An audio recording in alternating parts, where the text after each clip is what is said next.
ఒక చిన్న నగరంలో దేవ్ అనే అబ్బాయి ఉండేవాడు. అతనికి ఒక విచిత్రమైన అలవాటుంది. అతనెప్పుడూ తన ఫోన్లోనే ఉండేవాడు. కుటుంబం మాట్లాడినా, స్నేహితులు పిలిచినా అతను స్క్రీన్ నుంచి బయటకు రావడం లేదు. ఒకరోజు అతని ఫోన్ అకస్మాత్తుగా పనిచేయడం ఆపేసింది. అయ్యో అని అతను షాకయ్యాడు.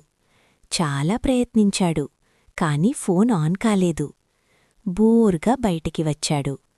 మొదటిసారి అతను తన ఇంటి బయట చూశాడు. పిల్లలు ఆడుకుంటున్నారు, పక్కింటివాళ్లు నవ్వుతున్నారు, పక్షులు కూస్తున్నాయి. అతను నెమ్మదిగా వాళ్ల దగ్గరకు వెళ్ళాడు. ఆ రోజు అతను నిజంగా నవ్వాడు. కొన్ని రోజులు అలాగే గడిచాయి. ఒకరోజు అతని ఫోన్ మళ్లీ పనిచేయడం ప్రారంభించింది.